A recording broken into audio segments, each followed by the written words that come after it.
जय हिंद, नमस्कार साथियों। आप सभी का स्वागत करता हूं गुरुकुल आर्मी के ऑनलाइन एजुकेशनल प्लेटफॉर्म पर। आप सभी का आशा करता हूं सभी स्वस्थ होंगे, मस्त होंगे। आज हमारी मैथ की क्लास नंबर 13 होगी। जीत बैच चल रहा है, इसमें 12 क्लास हो चुकी है कंप्लीट। जो भी कंपटीशन के योद्धा है जिन्होंने 12 क्लास नहीं देखी है वो जरूर इन क्लासों को देखे, फायदा मिलेगा। आज हमारी 13 नंबर क्लास है। 13 नंबर में हम क्लासिफिकेशन और क्लासिफिकेशन ऑफ नंबर सिस्टम पढ़ रहे थे।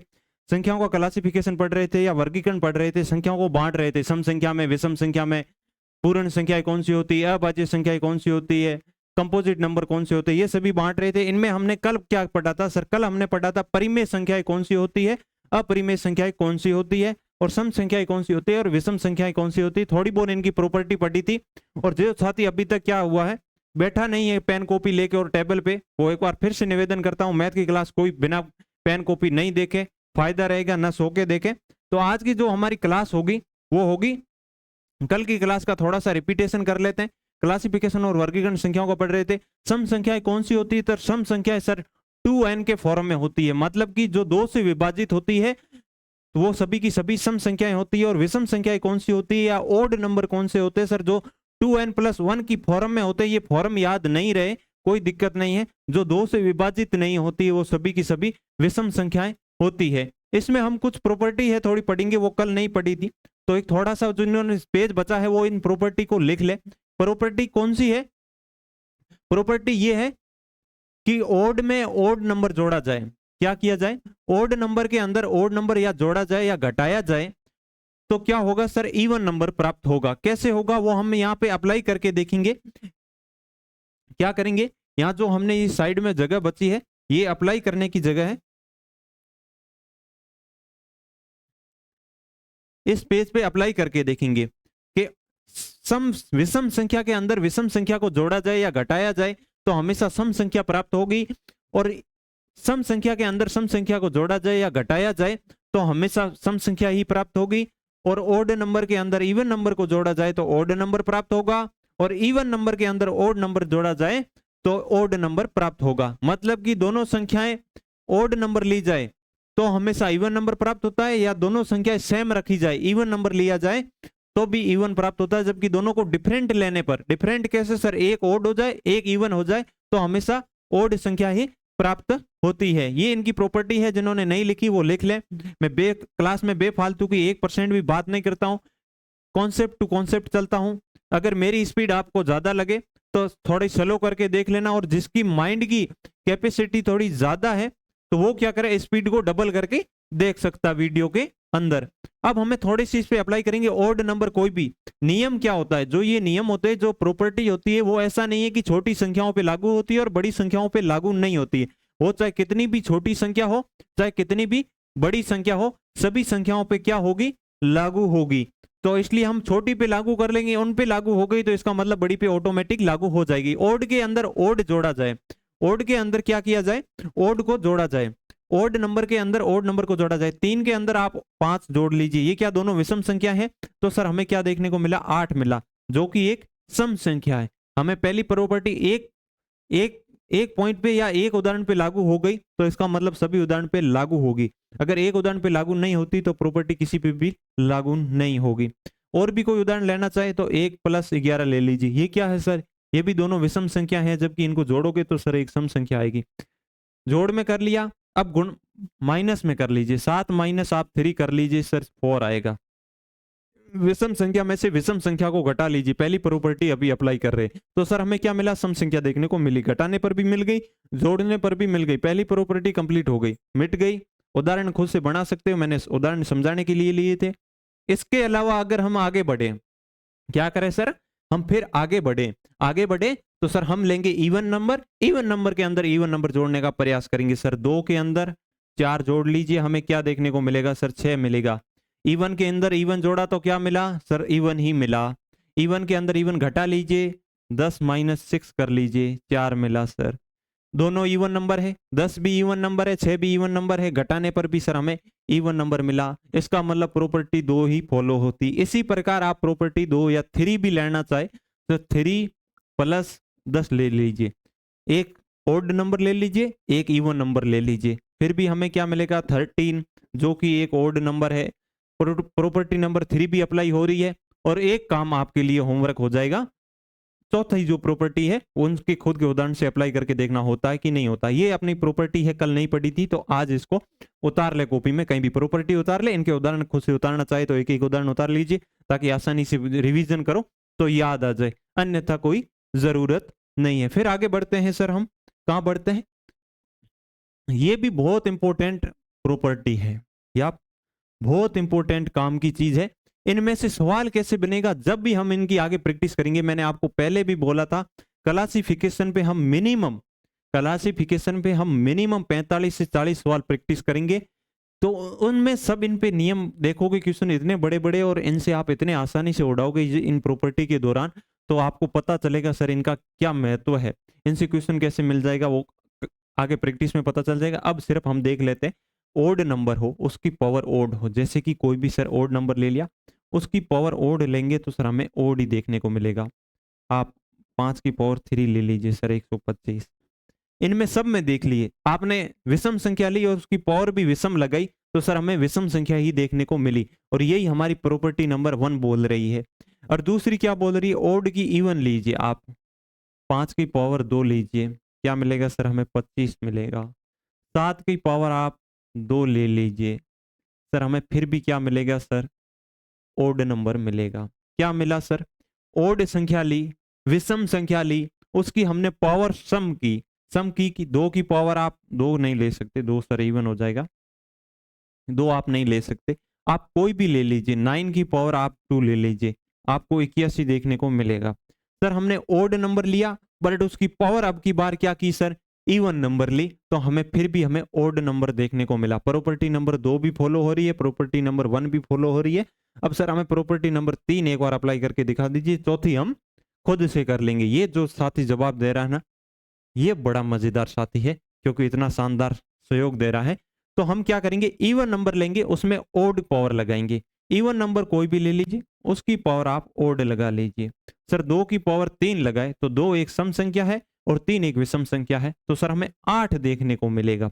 मैंने क्या कहते हैं, छोटी पे हम अप्लाई आसानी से कर सकते हैं, जब छोटी पे लागू होगी तभी तो वो प्रॉपर्टी बनी है, नहीं तो ऐसा नहीं कि बड़ी पर लागू हो जाए और छोटी पे लागू नहीं हो, या छोटी पे लागू हो जाए बड़ी पे लागू नहीं हो, ऐसा संभव कदापि नहीं हो सकता है, सभी पे लागू होगी। 2 की पावर 3 ले लीजिए, आप 4 की पावर 3 ले लीजिए, कुछ भी ले लीजिए, 2 की पावर आप 5 ले लीजिए। इन सब में आप देखो, क्या देखो सर, इवन नंबर लिया, उसकी पावर ओड लगाई, हमें सर क्या मिला, सब के सब इवन नंबर मिले, जो कि प्रॉपर्टी नंबर 3 बोलती है। प्रॉपर्टी नंबर 3 या नियम नंबर 3 बोल रहा है, जो अप्लाई हो रहा है कि नहीं हो रहा है सर, हमने इवन नंबर कोई भी ले लिया, उसकी पावर ओड लगा ली, सब के सब हमें इवन देखने को मिला। प्रॉपर्टी नंबर 4 है कि कोई सम संख्या लीजिए, उसकी पावर भी सम लगाइए। अब सम संख्या ये है, इनकी पावर को आप सम कर देना, फिर आंसर निकाल के देखना कि प्रॉपर्टी नंबर 4 सही है कि गलत है। ये आपने सीख लिया। इसके बाद में हम आगे बढ़े, कहां बढ़े, आगे बढ़े तो परिमेय और अपरिमेय में हमने चर्चा की थी कल की क्लास में कि परिमेय संख्या कौन सी होती है, अपरिमेय संख्या कौन सी होती है। मैं लिखूंगा नहीं, सिर्फ परिभाषा बोलूंगा। परिमेय संख्या या रेशनल नंबर बोला जाता है, इंग्लिश में क्या बोला जाता है, रेशनल, इसे बोला जाता है इरेशनल नंबर। अपरिमेय को क्या बोला जाता है, इरेशनल नंबर। परिमेय संख्याएं कौन सी होती है सर, हमने देखा था परिमेय वह संख्याएं होती है जिन्हें p बटा q के रूप में लिखा जा सकता है और q नॉट इक्वल टू 0 होता है, मतलब कि q बराबर 0 नहीं होना चाहिए, q नॉट इक्वल टू 0 होता है, ये हमने देखा था, p बटा q के रूप में लिखी जा सकती हो। और इसके अंदर कौन कौन सी संख्याएं आती है, जो सारे सर इंटीजर होते हैं, जो सारे पूर्णांक होते हैं। अब पूर्णांक भी कौन से होते हैं ये याद नहीं है, तो माइनस अनंत से लेके प्लस अनंत तक संख्या रेखा पर जितनी भी हमें पूर्ण रूप से संख्याएं दिखती है, डेसिमल के रूप में नहीं, -1, -2, 7, 1100, -100, -200, +200, इस प्रकार जो संख्याएं दिखती है पूर्ण रूप से, ऐसे नहीं 2.3, ये नहीं, डेसिमल वाली नहीं, दशमलव वाली नहीं, जो हमें पूर्ण रूप से दिखती है, ना बट्टा में होनी चाहिए ना डेसिमल में होनी चाहिए, जो पूर्ण रूप से दिखते हैं वो सभी की सभी परिमेय में आएगी। अब सर हमने पूरी ये पढ़ ली, इंटीजर पूरे आ गए। इंटीजर पूरे होते संख्याओं का दूसरा रूप कौन सा बता, सिर्फ ओनली फॉर पॉइंट वाला बचता है। ये कल की क्लासों में आप देखोगे तो आसानी से समझ जाओगे। तो ये क्या हो गया सर, इनके अंदर कौन सी आ जाएगी 2.32, मतलब कि पॉइंट वाली कौन सी संख्या है सर परिमेय में आएगी, पॉइंट वाली जो शांत हो जाए, जो टर्मिनेट हो जाए, टर्मिनेट डेसिमल नंबर होते हैं, इंग्लिश में बोले तो, हिंदी में बोले तो शांत दशमलव संख्या, जो सभी की सभी किस में आएगी, परिमेय संख्या में आएगी। जितनी भी शांत दशमलव परिमेय संख्या, शांत दशमलव संख्या, वो सभी की सभी परिमेय में आएगी। अब फिर तीसरी कौन सी संख्या आएगी, जो सर शांत तो नहीं होती हो, अनंत तक तो चलती हो, बट उनका क्या हो, रिपीटेशन हो रहा हो, या रिकरिंग डिजिट होते हैं, रिकरिंग हो रहा हो, या रिपीटेशन हो रहा हो, या क्या हो, पुनरावर्ती हो रही हो, तो क्या हो जाएगा, non terminating repeating decimal number होते हैं, वो इसमें आते हैं परिमेय में, इंग्लिश में बोले तो।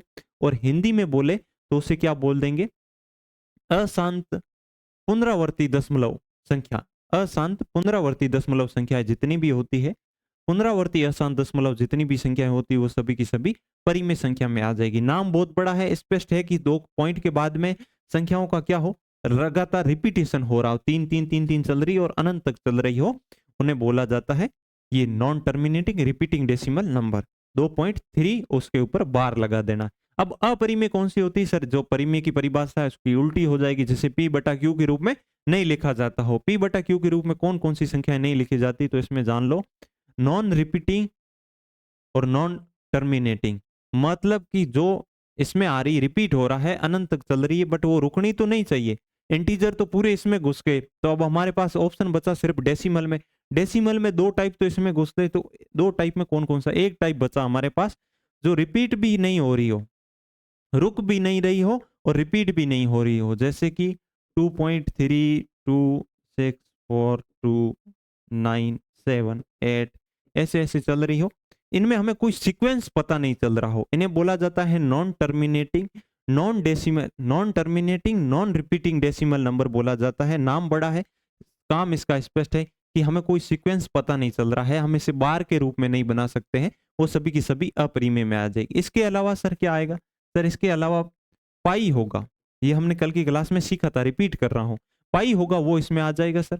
पाई की वैल्यू कितनी होती है सर, 22/7 अप्रोक्सीमेट होती है, जिन्हें 3.14 ऐसे ऐसे आगे कुछ लिखा जाता है।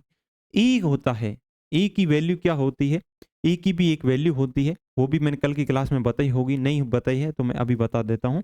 ई होता है, वो भी किस में आता है सर, अपरिमेय में आता है। ई के अलावा कौन सी आती है सर, जो होती है ना करनी संख्याएं, जो ये घात के रूप में होती है, पूर्ण वर्ग नहीं होनी चाहिए, जिनके ऊपर क्या हो, रूट लिखा हो पर पूर्ण वर्ग संख्याएं नहीं होती, जैसे कि पूर्ण, अब आप ये 25 ले लोगे तो इसका मान 5 हो जाएगा, जो कि एक किस में आ जाएगी, परिमेय में चली जाएगी। इसके अंदर परिमेय संख्या नहीं होनी चाहिए, रूट 13 हो सकती है, आप इसमें रूट 13 ले सकते हो, रूट 5 ले सकते हो, रूट 3 ले सकते हो, ये सभी की सभी क्या है, अपरिमेय संख्याएं। इसके अलावा कौन सी होती है, ये हो गई 4 प्रकार की, ये हो गई, एक 5वीं होती है 13/0, ये सब के सब, जैसे कि 15/0, ये जो होता है इनका मान आ जाएगा अनंत के बराबर, ये सभी किस में आ जाएगी, अपरिमेय में आ जाएगी। इतनी हमने चर्चा की थी, इसके अलावा हमने कुछ भी इसके अंदर चर्चा नहीं की थी। और ए की जो वैल्यू होती है वो कुछ होती है 2.71 82 ऐसे करके आगे आगे 81 ऐसे कुछ के चलती है, तो वो अनंत तक चलती है, रुकती भी नहीं है। अभी तक कुछ नंबरों तक ज्ञात की ई की वैल्यू, ई भी एक पाई की तरह मैथ में यूज होता है, आगे करेंगे तब हम सीख लेंगे। ये सीख लिया था परिमेय और अपरिमेय में, इसके अलावा अपरिमेय और परिमेय में कुछ नहीं सीखना था। इसके अलावा कोई संख्या प्रकार हमारे पास बचा नहीं है। फिर एक ऐसी हिंदी में बोला जाता है या इंग्लिश में बोला जाता है पूर्ववर्ती संख्याएं, ऐसे इनसे क्वेश्चन तो नहीं आता है, बट ये स्पष्ट है पूर्ववर्ती संख्याएं कौन सी होती, इन्हें पूर्ववर्ती संख्याएं बोला जाता है। इनकी परिभाषाओं से स्पष्ट है, पूर्ववर्ती, पूर्व मतलब थोड़ा पीछे, मतलब किसी संख्या पूर्ववर्ती वो संख्या है जो अपने जो नंबर होता है इससे जस्ट पिछली संख्या होती है, जैसे कि 17, 17 की पूर्ववर्ती संख्या पूछ ले, क्या पूछ ले आपसे, 17 की पूर्ववर्ती, 17 की पूर्ववर्ती संख्या कौन सी होगी, इतना सरल क्वेश्चन नहीं आता, बट मैं बता दूं पूर्ववर्ती संख्या कौन सी होती है, ये भी एक टाइप होता है तो पढ़ लेते हैं। 17 की पूर्ववर्ती संख्या होगी 17-1 करने पर प्राप्त होगा। हमेशा जो सीधे संख्या का पूछे उसमें से एक घटा लो या उसकी पिछली संख्या लिख दो, वो उसकी पूर्ववर्ती होती है, स्पष्ट है। इसके अलावा एक पार्ट इसमें और होता है सर, अनुवर्ती संख्या जिन्हें बोला जाता है, अनु मिस आगे होता है, अनुवर्ती संख्या इन्हें बोला जाता है अनुवर्ती संख्या। मेरी राइटिंग थोड़ी सही नहीं, मैं स्पीड से लिखने का प्रयत्न। अनुवर्ती संख्या कौन सी होती है, जैसे कि 17 की अनुवर्ती आपसे पूछ ले, 17 की ही पूछ ले, तो 17 की आप क्या निकालोगे, तो 17 + 1 कर देना, मतलब जस्ट इसकी 17 की अगली संख्या हो जाती है उन्हें सर अनुवर्ती बोला जाता है। और पूर्ववर्ती किसे बोला जाता है? जो जस्ट पिछली संख्या होती है उसे पूर्ववर्ती बोला जाता है। इसके अलावा इसमें एक और होती है, इसके अलावा इसमें अंदर और कौन सी होती है? इसके अलावा सर इसके अंदर होती है कि क्या होती है सर? त्रिकोणीय संख्याएं। ये थोड़ा सा इंपोर्टेंट है, त्रिकोणीय संख्या। ये कोई ऐसा नहीं है कि अपरिमेय होगी, परिमेय होगी, इनमें ऐसा कुछ नहीं। त्रिकोणीय एक संख्या का ऐसा ही प्रकार है। त्रिकोणीय संख्या क्या होती है? जिनसे त्रिभुज बनता हो, जिन संख्याओं को लिखने पर, जिनको संख्याओं को दर्शाने पर त्रिभुज बनता हो। ऐसे त्रिभुज नहीं, आप सर 6 लिख रहे हो, 6 से कौन सा त्रिभुज बनता है? सर 5 लिखते हो, 5 से कौन सा त्रिभुज बन रहा है? कहीं नहीं बन रहा है। ऐसे करो कहीं त्रिभुज, ऐसे त्रिभुज नहीं। उनको अगर हम डॉटेड के रूप में दर्शाए, एक कोई एक स्ट्रक्चर के रूप में दर्शाए, तो वो स्ट्रक्चर एक त्रिभुज के रूप में आना चाहिए। वो सभी त्रिकोणीय संख्या कहलाती है। त्रिकोणीय ट्राइएंगल, ट्राइएंगल बनना ही चाहिए, त्रिभुज बनना चाहिए। जैसे कि सर कौन सी ले, तो सर आप कौन सी ले लीजिए? सर्वप्रथम आप सर एक लीजिए, एक को मैं एक पॉइंट इस पॉइंट से दर्शाऊं तो ये कोई त्रिभुज नहीं बन रहा है। दो को लीजिए सर, दो को सर लिया, दो से भी कोई पॉइंट नहीं बन रहा है। जबकि आप तीन को लोगे, तीन को इस प्रकार से दर्शाओ तो ये एक त्रिभुज बन रहा है कि नहीं बन रहा है? ये इस प्रकार का छोटा सा त्रिभुज बना लीजिए। इस प्रकार क्या होगा? त्रिभुज बनना चाहिए। अब 3 में, 4 में लीजिए, नहीं बनेगा। 5 में लीजिए, 5 में आप ऐसे लोगे, 5 में भी नहीं बनता है। कि 5 में बनता है कि नहीं बनता है? नहीं बनता है। इसके अलावा आप आगे जाओगे, 6 में लीजिए, 6 में आप जाओगे तो आप इस प्रकार दर्शा सकते हो, जो कि एक ट्राइएंगल बन रहा है। आपको छोटे छोटे डॉटेड से समझा रहा हूं। आपको इनको बड़े डॉटेड में रूप में करना चाहो तो इनमें कौन कौन सी संख्या है जो त्रिभुज के रूप में दर्शाती हो? जैसे कि 3 हो गया, 3 के बाद में 6 हो गया, 10 हो गया। अब 10 पॉइंट दर्शाने हो, 10 पॉइंट दर्शाने हो, मैं बड़े बड़े रूप में लिख दूं तो 10 पॉइंट हमें दर्शाने हो। कितने पॉइंट दर्शाने हो सर? हमें 10 पॉइंट दर्शाने हो। ये कितने पॉइंट हो गए सर? 3 और 2 5 और 1 6 हो गए। 4 पॉइंट और दर्शाने हैं। कितने पॉइंट और दर्शाने हैं सर? हमें 4 पॉइंट और दर्शाने होते हैं। इस प्रकार ये हमारी जो जितनी भी है वो सब के सब ट्राइएंगल हो गई। हुई कि नहीं हुई सर? ये ट्राइएंगल बन गया। 10 पॉइंट से सर ट्राइएंगल बन गया। इसका मतलब ये हुआ कि जो त्रिकोणीय संख्या कौन सी होगी? जो त्रिभुज के रूप में निर्मित होती हो। कौन सी होती है त्रिभुज के रूप में निर्मित? परिभाषा आपको लिखनी हो, जिनके दर्शाने पर या जिनको हमें एक स्ट्रक्चर या पॉइंट के रूप में दर्शाने पर क्या मिलता है सर? हमें त्रिभुज बनता है। वो सभी त्रिकोणीय संख्या होती कौन सी सर? 3 होती है, 6 होती है, 10 होती है, 15 होती है, 21 होती है, 21 होती है, 28 होती है, ये होती है। ये इस प्रकार आगे आप जाओगे तो अनंत तक आप इसे ज्ञात कर सकते हो। इन सब में एक चीज कॉमन देखना, 3 से चालू होकर आप देखना। सर हमने 3 से चालू होकर देखा, इनके बीच का गैप सर 3 था, इनके बीच का गैप सर 4 था, इनके बीच का गैप सर 5 था, इनके बीच के गैप 6 था, इनके गैप का गैप 7 था। इसका मतलब हम सर अब आगे भी ज्ञात कर सकते हैं। मतलब कि अगली जो संख्या आएगी सर वो 8 के गैप से आएगी। क्या होगा सर? 8 के गैप से आएगी। मतलब कि इनका अंतर एक एक बढ़ता जा रहा है। त्रिकोणीय संख्या ज्ञात करनी हो तो आपसे कोई कह दे प्रथम 5 त्रिकोणीय संख्याओं का योग क्या होगा, जिसको त्रिकोणीय संख्या परिभाषा ही नहीं पता हो वो प्रथम 5 त्रिकोणीय संख्याओं का योग कैसे निकालेगा? मतलब कि ये 3 6 10 15 और 21 का टोटल पूछ ले, इस प्रकार क्वेश्चन पूछ भी ले तो त्रिकोणीय संख्या कौन सी होती है ये पता चल गया। और इनका देख लिया कि सर इनका एक बार हमें याद हो गई, 3 होती है, 6 होती है, 3 के बाद में 3 का अंतर लेके चलते, फिर हम अंतर एक एक बढ़ाते जाते और हम आसानी से ज्ञात कर लेते, याद नहीं करनी पड़ती। ये त्रिकोणीय संख्या होगी। इसके अलावा हमारा कोई वर्गीकरण नहीं रहा है। वर्गीकरण हमारा कंप्लीट हो चुका है। संख्या के जितने प्रकार थे छोटे मोटे हमने सब पूरे प्रकार पढ़ लिए, कोई भी ऐसा नंबर नहीं छोड़ा जो प्रकार में नहीं आया। अब इन पे हम क्या करेंगे? प्रैक्टिस करेंगे। मैंने बोला था 40 से 50 सवाल हम प्रैक्टिस करेंगे मिनिमम। तो आज हम थोड़े से कोई क्वेश्चन लेके आए, उनको प्रैक्टिस करते हैं, देखते हैं उनसे क्या मिलता है। अभी हम जो कल कल की 2 क्लास है प्लस आज की 1 क्लास में जो अभी तक सीखा है उनके आधार पे कुछ क्वेश्चन है, उनको आप खुद से कर पाओ कि नहीं कर पाओ। नहीं कर पाओ तो मैं समझाऊंगा। और जिन्होंने कॉन्सेप्ट पढ़ा है वो खुद से वीडियो को रोकना और करने का प्रयास करना, तभी आप सीख पाओगे। ऐसे नहीं सर करा रहे मैं देखता जा रहा हूँ और बैठा हूँ अपनी जगह पर काम चल जाएगा, वैसे नहीं होगा। वीडियो को रोकोगे, खुद से करोगे। एक दिन भी वीडियो को रोकना चालू कर दिया और कर दिया, 2 दिन कर दिया, फिर आप में इंटरेस्ट बन जाएगा और खुद से करना सीख जाओगे। आलस नहीं, आलस छोड़ दो, आलस से तो काम खराब हो जाएगा। तब हम आगे चलते हैं। तो हमारा पहला क्वेश्चन है, अगर किसी साथी को हमारा पहला क्वेश्चन दिख नहीं रहा हो तो हम इस क्वेश्चन को बड़ा कर देंगे। क्या करेंगे सर? बड़ा कर दीजिए। अब आपको आसानी से दिख रहा होगा। पहला क्वेश्चन आपके सामने है, खुद से करने का प्रयास कीजिए। जो हमने पिछली 2 क्लासों में पढ़ा उससे बाहर कुछ नहीं है। बहुत शानदार कॉन्सेप्ट का क्वेश्चन है। नॉर्मल सी मैंने चीज लिखाई थी, उस पे ये पूरा कॉन्सेप्ट, ये पूरी सिस्टम बना हुआ, और इतना खतरनाक क्वेश्चन है, कोई ज्ञात नहीं कर सकता। एक्स वाई जेड 3 अभाज्य संख्या है तथा x plus y plus z बराबर 38 हो तो एक्स की न्यूनतम मान ज्ञात कीजिए। एक्स का न्यूनतम मान ज्ञात करो, जिसमें वाई जेड का कोई मान नहीं दे रखा, इन तीनों का टोटल दे रखा, और कोई दूसरी समीकरण भी नहीं दे रखी। कैसे करोगे? सिर्फ कॉन्सेप्ट या आपको जो प्रॉपर्टी याद होनी चाहिए उसके आधार पे आप करोगे। तो एक बार मैं साइड हट जाता हूं, 10 सेकंड का आपके पास समय है, करने का प्रयास कीजिए। कौन इसको करके दिखाता है?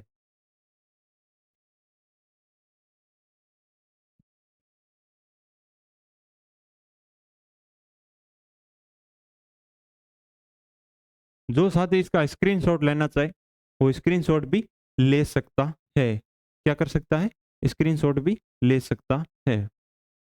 एक्स वाई जेड 3 अभाज्य संख्या है। मैंने कल ही आपको बताया था 3 अभाज्य संख्या, जितनी की जितनी अभाज्य संख्या है उन्हें अभाज्य संख्या होती कौन सी है, या इन्हें प्राइम नंबर बोला जाता है। इंग्लिश में बोलूं तो 3 अप्राइम प्राइम नंबर है, 3 प्राइम नंबर है जिनका टोटल है, जिनका एडिशन है 38 है। तो एक्स की मिनिमम वैल्यू ज्ञात कीजिए। एक्स की मिनिमम वैल्यू ज्ञात कीजिए, ये हो जाएगा इंग्लिश मीडियम के लिए क्वेश्चन। तो एक्स वाई और जेड की 3 अभाज्य संख्या है जिनका तीनों का टोटल 38 है, तो एक्स की न्यूनतम वैल्यू ज्ञात कीजिए। अब हमने कल एक चीज पढ़ी थी, अभाज्य संख्या कौन सी होती है सर? जितनी भी अभाज्य संख्याएं होती है वो क्या होती है सर? ओड नंबर होते हैं, विषम संख्याएं होती है। सिर्फ एक एक अभाज्य संख्या है जो इवन नंबर में पाई जाती है, वो सर 2 है। उसके अलावा कोई भी ऐसी संख्या नहीं है जो सर हमें इवन के रूप में मिलती है। और मैंने अभी अभी कॉन्सेप्ट सिखाया था। क्या सिखाया था? एक्स वाई जेड 38 है, मतलब अगर मान लो कि एक्स वाई जेड तीनों की तीनों ओड हो, एक्स वाई जेड, ध्यान से कॉन्सेप्ट को देखना, एक्स वाई जेड तीनों की तीन ओड हो तो आप इसे क्या लिखोगे सर? ओड प्लस ओड, मतलब कि प्राइम नंबर 2 नहीं आना चाहिए इसमें। अगर प्राइम नंबर या अभाज्य संख्या 2 न ले, 2 से बराबर 3 ले ले, 5 ले ले, 7 ले ले, कोई भी आ जाए, मतलब कितनी बड़ी आ जाए, तो ओड प्लस ओड करें।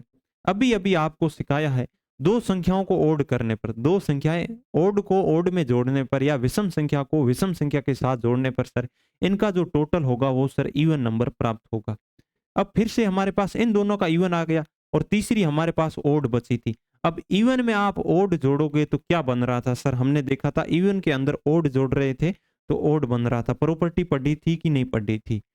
अगर अपनी तीनों संख्याएं ओड होती या तीनों संख्याएं विषम होती तो क्या सर हमारा 38 आता? क्योंकि 38 एक सम संख्या है और हमारे पास तीनों अगर विषम संख्याएं होती तो इनका जो हमने टोटल देखा सर वो भी एक विषम संख्या आना चाहिए, जबकि वो है नहीं।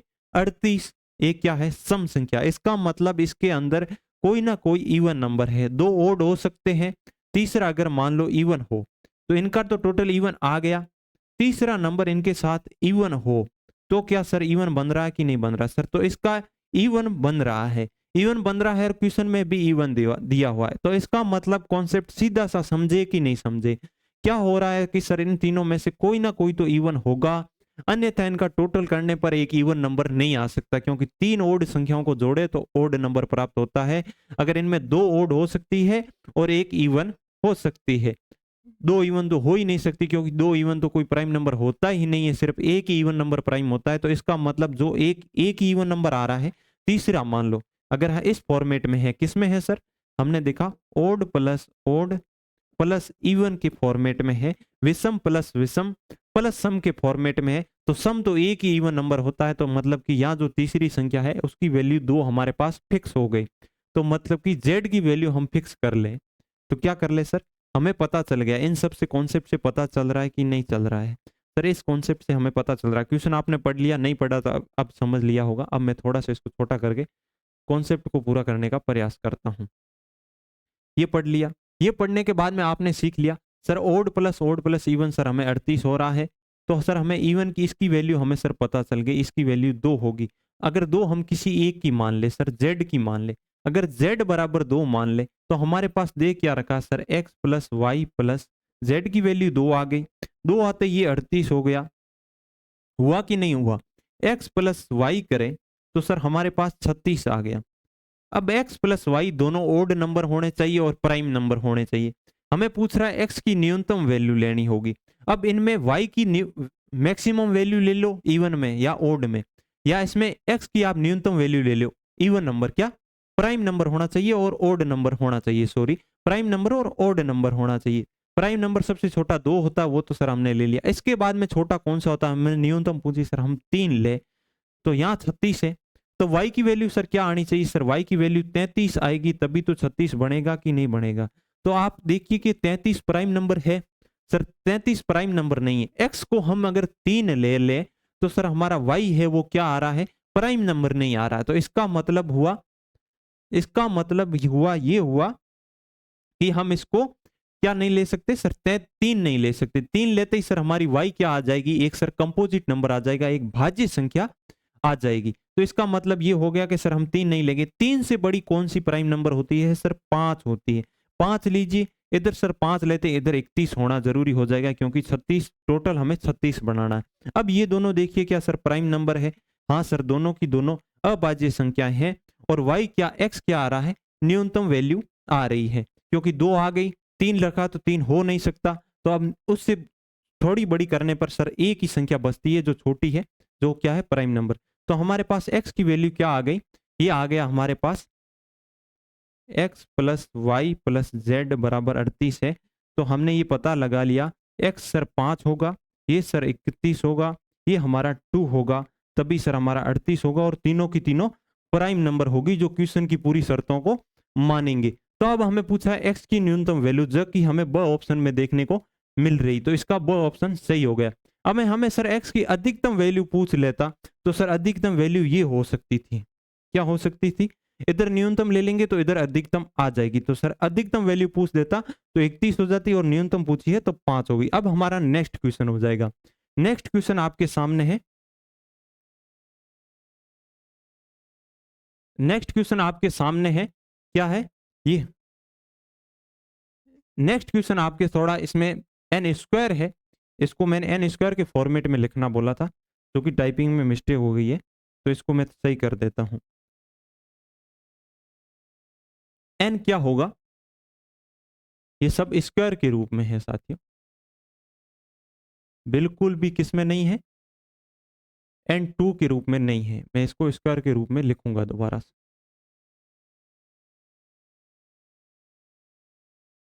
ये सब की सब क्या है?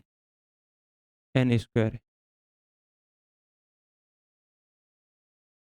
ये हमारा क्वेश्चन है। क्या क्वेश्चन है? ये सर हमारा क्वेश्चन है। क्वेश्चन आ गया, यदि n square minus 61, n square minus 59 और एन स्क्वायर माइनस 57 अभाज्य संख्याएं हैं, तीनों क्या है? अभाज्य संख्या है, तो एन का संभावित मान क्या होगा? एन का क्या मान हो सकता है कि ये तीनों इस रूप में आ जाए, जो हमने ये फॉर्मेट लिखा है, n square minus 61, n square minus 59, n square minus 57। अब एन की कोई ऐसी वैल्यू रख लो और फिर ये इन पे अप्लाई करें, जहां एन का मान रखने पर जो हमें ये सॉल्यूशन मिले, तीनों की तीनों अभाज्य संख्या मिलनी चाहिए। तो एन का संभावित मान क्या होगा? जहां दे रखा है एन एक पूर्णांक है। क्या है? पूर्णांक है। पूर्णांक मतलब कि इंटीजर है, ना कि डेसिमल है, इंटीजर नंबर है। तो ये क्वेश्चन आपको तो वीडियो को रोकना है, करने का प्रयास करना है, नहीं कर पाओ तो हम करते हैं। क्या होगा सर? एन स्क्वायर माइनस 61 करे। अगर सर मैं एन स्क्वायर माइनस 61 को, इसको मैं अगर एन स्क्वायर माइनस 61 को मैं क्या मान लूं? एक बार सर एक्स मान लूं। एन स्क्वायर माइनस 61 को एक्स मान लूं, तो एन स्क्वायर माइनस 259 क्या हो जाएगा? ये क्या हो जाएगा? ये क्या हो जाएगा सर?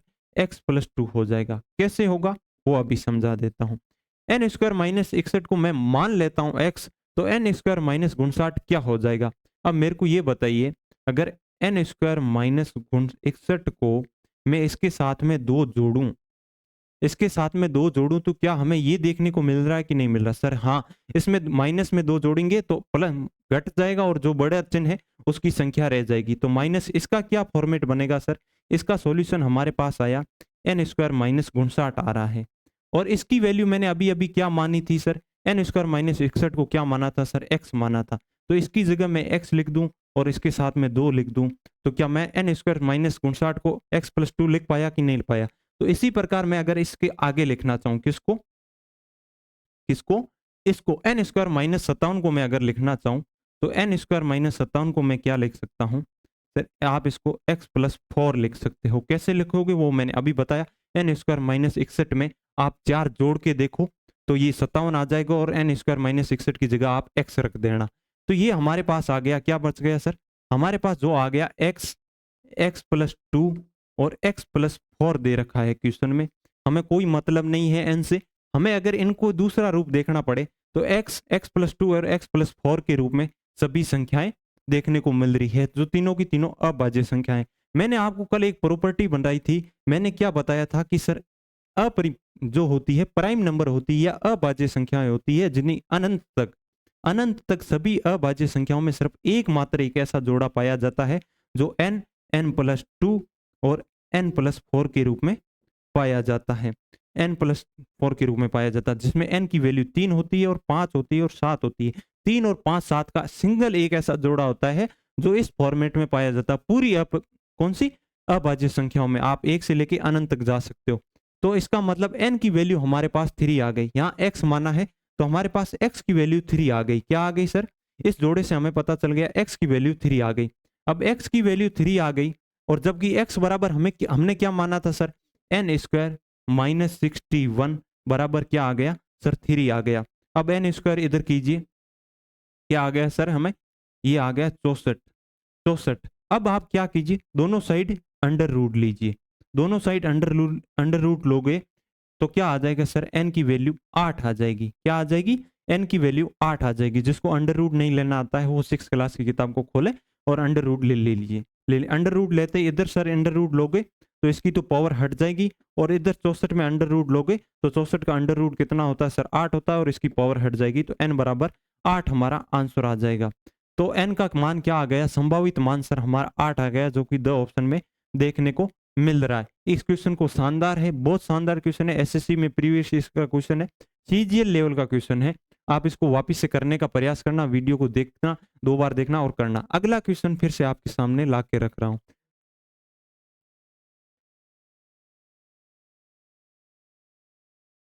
इसके अंदर कौन सा तीसरा क्वेश्चन है, एन, एन प्लस 2 और एन प्लस 4 अभाज्य संख्या है। ये तीसरा अभी जो दूसरा क्वेश्चन किया था उसी के आधार पे है। इसकी लैंग्वेज चेंज है और लैंग्वेज जो मैथ में समझ लेता है उसको क्वेश्चन करने में कोई दिक्कत नहीं आती है। यदि एन, एन प्लस 2 और एन प्लस 4 अभाज्य संख्या है तो एन के लिए संभावित हलों की संख्या क्या होगी। एन के संभावित मान नहीं पूछा, इस बार संभावित हल पूछा है, कितने हल हो सकते। इसमें मान 8 आया था, हल अलग होते हैं। जैसे कोई एन की वैल्यू आप 8 भी निकाल ली आपने, 7 भी निकाल सकते हो, ये भी निकाल सकते हो, बट एन के संभावित मान हल कितने होंगे तो वो हल देखने, एक हल होगा, 2 हल होंगे, 3 हल होंगे। इनमें मान तो बहुत आ रहे थे तो सर हल भी बहुत होने चाहिए।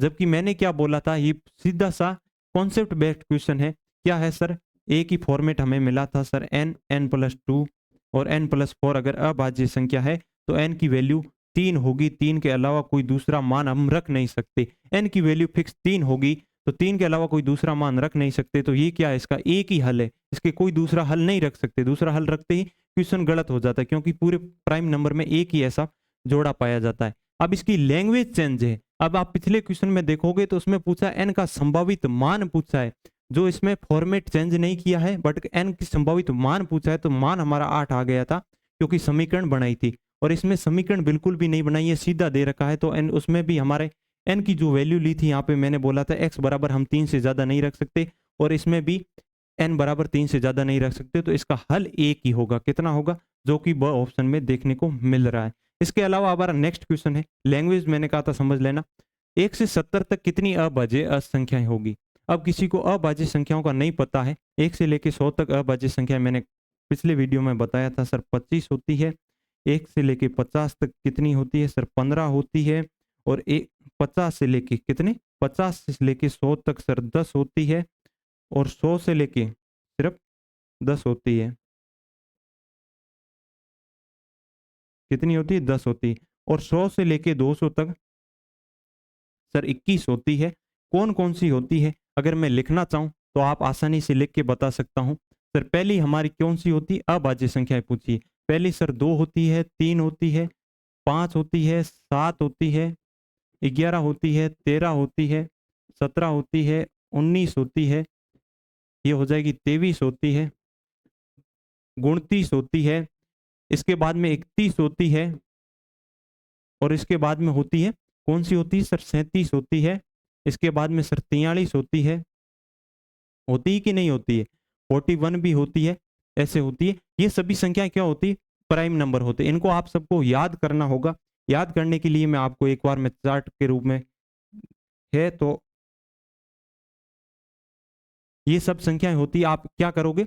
इनको लिखोगे तो कितनी आएगी हमारे? 170 तक जितनी संख्या आप लिखने का प्रयास करोगे, जिनमें मतलब क्या होना चाहिए? प्राइम नंबर बोलते कैसे सर? जिसमें खुद के अलावा और एक के अलावा किसका भाग नहीं जाना चाहिए। आप ऐसा एक चार्ट देखोगे, गूगल से डाउनलोड कर लेना, कहीं से भी डाउनलोड कर लेना, जिनमें 1 से लेके 200 तक की सभी प्राइम नंबर लिखे हो। उस चार्ट को अपनी कॉपी में बना लेना और छाप लेना और उन संख्याओं को याद कर लेना। तो ये क्वेश्चन कितने हो जाएगी सर? इसका स ऑप्शन सही होगा।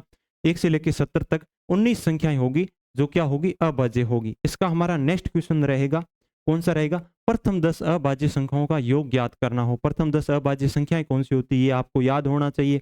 कौन सी होती है सर? 2 होती है, 3 होती है, 5। हमें क्या पूछा? इन सबका टोटल पूछा है, तो सीधा टोटल कर लीजिए। 2 + 3 + 5 + 7 + 7 + 11 + 13 + 19 + 23 + 29, ये जोड़ लीजिए। 10 हो गई कि नहीं हुई सर? 4 4 4 हमारे 8 और 9, और 29 के बाद में सर हमारी 31 हो गई। ये सब हमारी सर 10 संख्याएं हो गई। अब इनका आप टोटल कर लीजिए, टोटल ज्ञात कीजिए और आपको आंसर देखने को मिल जाएगा। कैसे टोटल करोगे? अब टोटल में भी आपको दिक्कत आ रही होगी। टोटल में दिक्कत को मिटाने के लिए क्या कर लोगे सर? हम कर लेंगे, ये 5 हो गई, 5 और 5 10 हो गई। इनका टोटल सर 10 हो गया, इनका टोटल सर 20 हो गया, सर इनका टोटल भी सर 30 हो गया। हुआ कि नहीं हुआ? फिर हम सर 23 पे गए, 23 29 31, ये सर 10 संख्या है। इनका टोटल कर लीजिए, 20 20 40, और इनका टोटल भी कितना हो गया? 60 हो गया। इनका टोटल 60 हो गया। 60 30 90 90 110 110 सर इनका सर टोटल कितना हो गया? 120 120 सर 120 सर 23, 120 सर 123 कितनी हो जाएगी सर? 153 हो गया। टोटल कितना हो गया सर हमारा? 153 हो गया। 1 2 3 4 5 6 7 8 9 10 हमने संख्याएं ली थी और इनका टोटल निकालना था। कितना हो गया सर? 5 और 5 10 10 और 17 17 और सर 11, इसका टोटल आप जोड़ लीजिए। 10 2 सर इनका 20 हो गया। सर इनका टोटल कितना हो गया सर? 30 हो गया। 20 30 50 और 10 कितना हो गया? 60 60 60 के बाद में सर हमने क्या किया? 60 और इसमें 20 ले ले तो 80 हो गया। इसमें 3 शेष बच गया। यहाँ तक हमारा 80 हो चुका है और इनका टोटल कितना हो रहा है? 30 30 60, सॉरी इनका टोटल भी 60 हो रहा है। तो कितना हो गया? 80 और 60 140 हो गया। 140 + 3 करें तो 143 इसका टोटल हो रहा है। कितना हो रहा है? 143, जो हमारे किसी ऑप्शन में नहीं है, तो इसका मतलब इसका यह ऑप्शन हो जाएगा। टोटल करना है आप कर लेना, 143 इसका आंसर हो जाएगा। प्रथम 10 संख्याएं हमने लिख ली है, इन सभी का आप टोटल कर लेना तो आपको आसानी से मिल जाएगा जिनका टोटल क्या होना चाहिए। ये इनका कोई भी बेसिक सूत्र नहीं है। आप देखो कि सर सूत्र से ज्ञात करें, तो इनका कोई सूत्र नहीं है, क्योंकि प्राइम नंबर ज्ञात करने का कोई सूत्र नहीं होता और सूत्र से प्राइम नंबर ज्ञात नहीं होते, तो इनका टोटल भी कोई सूत्र से ज्ञात नहीं होगा। अब हमारा नेक्स्ट क्वेश्चन है, क्या 37 रूढ़ संख्या है? सर आपने इतना क्लासिफिकेशन पढ़ाया जिसमें कहीं भी हमें ये देखने को नहीं मिला कि रूढ़ संख्याएं क्या होती है। आपने क्लासिफिकेशन पढ़ा लिया, तो इसमें क्या होता है? हिंदी में जो होता है, इनके वर्ड के नाम चेंज होते रहते हैं। वर्ड की जो डेफिनेशन चेंज नहीं होती है, जो उनके नाम बदलते रहते हैं। इनका पर्यायवाची आ जाता है। रूढ़ संख्या किसे बोला जाता है? रूढ़ संख्या सर प्राइम नंबर को ही बोला जाता है। मतलब कि रूढ़ को सर हम क्या लिख सकते हैं? रूढ़ को सर हम लिखना चाहे तो ये सर अभाज्य भी हो जाएगी। क्या हो जाएगी? अभाज्य संख्या पूछी है। क्या पूछा है सर? हमें जो अभाज्य संख्या होगी वही रूढ़ संख्या होती है। तो हमें पूछा है क्या सर 37 एक रूढ़ संख्या है कि नहीं, इतना पूछा है। तो हमें कैसे पता करें कि 37 रूट संख्या है कि नहीं? हमें 1 से लेके 100 तक तो सर याद कर लेंगे। हमें पूछ ले 657 क्या रूट संख्या है या अभाज्य संख्या है या प्राइम नंबर है कि नहीं है, हमें चेक करना हो तो कैसे पता करें? तो इसका सीधा सा एक सूत्र होता है या फॉर्मूला होता है या एक तरीका होता है। वो तरीका ये होता है कि 37 से जस्ट बड़ी नंबर, इससे जस्ट पूर्ण वर्ग संख्या, देखिए जस्ट बड़ा ही होनी चाहिए और पूर्ण वर्ग होनी चाहिए।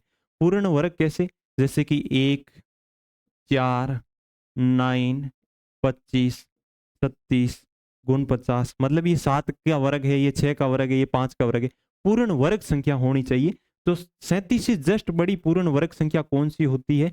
सर 37 से पहले 6 आता है और 37 के बाद में 7 आता है, तो इसका मतलब 7 की पूर्ण वर्ग कौन सी हो जाएगी? 37 से पहले किसका 6 का वर्ग आ जाता है जो 36 होता है, इसका मतलब 36 से 6 के वर्ग से तो अगली बड़ी कौन सी होगी? सर 7 का वर्ग होगा। तो हम 7 की वर्ग लेंगे। कौन सा लेंगे? 7। इससे बड़ी पूर्ण वर्ग संख्या सर 49 होती है। तो क्या करेंगे? 7 किसका वर्ग, 49 किसका किसका होता है? क्या कौन सी किसकी ये होती है? वर्ग संख्या किसकी होती है?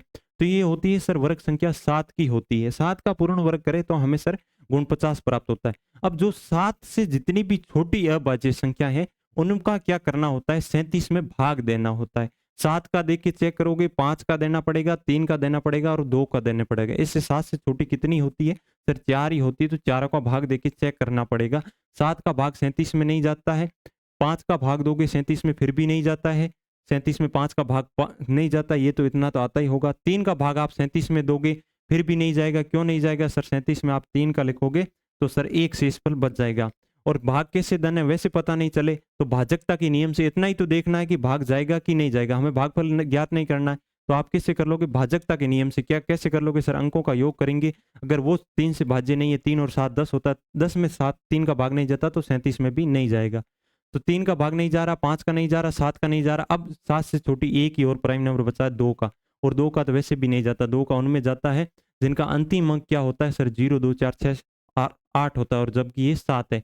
तो ये हो गया जिनमें पूरा किसी का भी भाग नहीं जाता हो, तो वो क्या हमेशा होती है? रूट नंबर होता है। अन्यथा ये वो प्राइम नंबर नहीं होगा, मतलब कि वो प्राइम नंबर नहीं होगा। अगर किसी एक का भी भाग चला जाए, अगर हमने वर्ग किया, पूर्ण वर्ग संख्या निकाली, वो पूर्ण वर्ग संख्या किसका पूर्ण वर्ग है? तो सर 7 का है। 7 से छोटी जितनी भी अभाज्य संख्याएं लेनी, भाज्य संख्या नहीं, अभाज्य संख्याओं का भाग देकर देखना है जिनका हमें पूछा है। उनमें अगर किसी का भाग नहीं जाता है तो उसमें किसी का भी भाग नहीं जाता है, तो वो पूर्ण वर्ग संख्या नहीं होगी, या मतलब रूट प्राइम नंबर या रूट नंबर नहीं होगा। तो इसका मतलब क्या है? किसी का भाग नहीं जाता है तो इसका मतलब ये क्या है? प्राइम नंबर है। अगर 2 का भाग चला जाता तो ये प्राइम नंबर नहीं होता। ये हो गया हमारा कंप्लीट। इसका अगला क्वेश्चन है, निम्न में से कौन सी संख्या अभाज्य नहीं है? ये इनमें से कोई एक संख्या है जो अभाज्य नहीं है। अब इसका कैसे चेक करोगे? सर 1 से 37 के पास में कौन सी पूर्ण वर्ग संख्या होती है? सर 1 से 37 के पास में 144 होती है। कौन सी होती है? सर 144 होती है। आपने कैसे लिख दिया? तो आपको कम से कम 1 से लेके 20 तक संख्याओं के वर्ग तो आपको याद होने चाहिए, और वर्ग ज्ञात करने की ट्रिक मैं आपको एक दिन पढ़ा दूंगा। आसानी से आप देख के ज्ञात कर लोगे। कम से कम 20 तक तो याद होने चाहिए। तब 144 किसका वर्ग है? सर 144 12 का वर्ग है। अब 12 से जितनी भी छोटी अभाज्य संख्याएं हैं, 12 से छोटी अभाज्य संख्या कौन सी है? सर एक 11 है, सर एक 7 है, एक सर 5 है, एक सर 3 है, एक सर 2 है। ये कितनी है? 5 अभाज्य संख्या। इन पांचों का किस में भाग दोगे? 137 में भाग देना है। जिसका पूछा है उसमें भाग देना। आप 11 का भाग दोगे, 11 का भाग का नियम क्या होता है? जो ओड पैलेस पे उनको जोड़ेंगे, जो इवन पैलेस पे जोड़ेंगे, तो इनको आपस में माइनस करेंगे तो इनका अंतर नहीं होना चाहिए। मतलब कि 1 + 7 - 3 करेंगे तो ये सर कितना आ जाएगा? 8 में से 3 करेंगे 5 होगा। जो 5 11 से भाज्य नहीं है तो 137 भी 11 से भाज्य नहीं होगी। ये भाजकता का नियम अच्छे से पीछे के क्लासों में पढ़ा रहेगा। 11 का भाग नहीं जा रहा। अब इसमें 7 का भाजकता भाग देंगे, तो 7 का भाजकता के नियम से आप भाग दोगे तो भी देख लेना। 7 के भाजकता का नियम होता है अंतिम अंक का 2 गुना करिए और इसमें से माइनस कर लीजिए। अंतिम अंक का 2 गुना करोगे तो सर 14, 13 में से 14 को माइनस करोगे तो सर -1 बचेगा। इसका मतलब इसमें -1 में 7 का भाग नहीं जाता, तो इस पूरी संख्या में भी 7 का भाग नहीं जाएगा। 11 का नहीं जा रहा, 7 का नहीं जा रहा। अब 5 का दोगे, 5 का तो फिक्स है, अंतिम अंक 0 या 5 होना चाहिए, उसमें ही 5 का भाग जाता है। सर इसमें 5 का नहीं जाएगा। 3 का देखा तो सर अंकों का योग क्या होना चाहिए? तो इसमें अंकों का योग कितना हो रहा है 11, 11 में 3 का भाग नहीं जाता तो 3 का नहीं जाएगा। 2 में क्या होना चाहिए सर, अंतिम अंक सम होना चाहिए, जो भी नहीं है। तो इसका मतलब सर 137 तो सर पूर्ण क्या है, अभाज्य संख्या है या प्राइम नंबर है, क्योंकि किसी का भाग नहीं जा रहा तो वो क्या होती है, प्राइम नंबर होती है। इनमें से किसी का भी भाग नहीं जाना चाहिए, तो 137 में तो नहीं जा रहा, तो इसका मतलब अ ऑप्शन तो नहीं होगा। फिर इसी प्रकार आप 509 को चेक करोगे, तो 509 किसके किसके पास में सर, 509 के पास में 529 होती है। 529 किसका वर्ग होता है सर, 529 सर आप देखोगे तो 23 का वर्ग होता है। किसका होता है, 23 का। ये आपको याद वर्ग करने ही पड़ेंगे, नहीं तो आपको ट्रिक से निकालने आने चाहिए। तो 23 से जितनी भी छोटी अभाज्य संख्याएं होगी आप उनको लिख लेना, कौन सी होगी, तो आप ऐसे लिखोगे सर 2, 3, 5, 7, 11, 13, 17 और 19, कितना 19 और 19 और 23, ये होती। इन सब का इसमें क्या करोगे, भाग देकर चेक करना पड़ेगा कि इसमें भाग जाता है कि नहीं जाता। अब जिनको इनकी भाजकता के नियम याद है, 2 का नहीं जाता सर, अंकों का योग नहीं हो रहा, 3 का नहीं जाएगा, 5 का नहीं जाएगा सर, 7 का भी नहीं जाएगा, क्यों नहीं जाएगा सर, 9 का दुगुना 18 घटाने पर सर हमें क्या मिलता है सर 32 बचता, 32 में 5 का नहीं जाता है, 7 का नहीं जाता है, तो पूरी संख्या में भी 7 का नहीं जाएगा। 11 का आपको याद है, क्योंकि इसको और इसको जोड़ते हैं, जो विषम स्थान पे, पहले स्थान पे, तीसरे स्थान पे इनको जोड़ते तो कितना हो जाता सर 14 होता, 14 में से 0 घटाते तो 14 बचते, 14 में पूरे 11 का भाग नहीं जाता है, तो सर पूरी संख्या में नहीं जाएगा। 13 का आपको पता है अंतिम अंक का 4 गुणा करना होता है, कैसे करना होता है, 4 गुणा करना होता है और उसमें जोड़ना होता है। 9 का 4 गुणा 36 करोगे, इसमें कितना आ जाएगा, कितना आ जाएगा 86 आ जाएगा। 86 में 13 का भाग नहीं जाता है तो इसमें भी नहीं जाएगा। 17 का आपको पता है सर, 17 का कितना होता है सर, अंतिम अंक का 5 गुणा करते और माइनस कर लेते। 9 का 5 गुणा करोगे 45 घटाओगे पीछे 5 बचेगा, 5 में सर 17 का भाग नहीं जाता है तो पूरी संख्या में नहीं जाएगा। 19 का भाजकता का नियम आपको याद है, अंतिम अंक का 2 गुणा करके इसमें जोड़ लीजिए, अंतिम अंक का 2 गुणा 18 जोड़ोगे तो ये हो जाएगा 68। 68 में 19 का नहीं जाता है, 68 में 19 का जाता है कि नहीं जाता है, आपको उसका चेक करना है। तो ये ऐसे इस प्रकार आप चेक करोगे तो आपको पता चल जाएगा कि इनके बीच में कौन सी संख्या अभाज्य है या भाज्य है, ये पता चल लग जाएगा। अब 19 का 500 किसमें 68 आया, 68 के अंदर आपको क्या करना, अंतिम अंक का फिर से 2 गुना करना है। अंतिम अंक का 2 गुना करोगे कितना आ जाएगा सर 16 आ जाएगा, जिसका सर टोटल आएगा 10, जिसमें 10 में 19 का नहीं जाता है तो इसमें भी नहीं जाएगा। अब 23 का नियम क्या होता है, तो अंतिम अंक का सर क्या करना होता है, 23 की भाजकता के नियम से चेक करना है। इस प्रकार आप जिस प्रकार भाजकता के नियम से चेक करोगे तो हमारी 17 तो प्राइम नंबर होती है, आपको पता है। 137 में भी नहीं जाएगा, 509 में भी किसी का भाग नहीं जाएगा। हमने 19 और 23 तक तो चेक कर लिया, इनमें किसी का नहीं गया तो इसमें भी किसी का नहीं जाएगा। अब हमारे पास सर ऑप्शन ही नहीं बता, तो सर ऑप्शन बचा है, तो ये सही हो जाएगा। इस क्वेश्चन में आपको टाइम लगेगा, फिक्स है, दोहराव आता नहीं है, आता है तो इसमें आपको टाइम लगेगा, इसमें कोई दोहराव नहीं है। छोटी संख्या वो पूछता नहीं है, बड़ी संख्या पूछता है। इसके बाद में भी अगर कोई देख के क्वेश्चन है, इसको जिसको भाजकता के नियम याद नहीं आते वो इस क्वेश्चन को छोड़ देना। छोड़ कैसे देना, अगर आप 11 का भाग देने बैठोगे तो कभी नहीं कर पाओगे, भाजकता के नियम से ही इसको आसानी से कर पाओगे। मैं बता रहा हूं तो टाइम लग रहा, अन्यथा आपको बिल्कुल भी टाइम नहीं लगेगा। और आज की क्लास क्या, हमारे 7 क्वेश्चन हो चुके हैं। मैंने बोला था मिनिमम हम इसमें 30 से 40 क्वेश्चन करेंगे, तो हमारे आज का टाइम तो हो चुका है। अब हमारे कल की क्लास होगी, उसमें ओनली फॉर प्रैक्टिस होगी। प्रैक्टिस करने से पहले बता रहा हूँ कि पिछली 2 क्लासों को देख लेना और इस क्लास को पूरा देख लेना, तभी आप क्लासिफिकेशन के क्वेश्चन आसानी से कर पाओगे, अन्यथा नहीं कर पाओगे। जय हिंद, इंकलाब जिंदाबाद। आज की क्लास को यही समाप्त करते हैं और कल मिलते हैं एक नए वीडियो में, नए जोश और नई उमंग के साथ। Tata bye bye.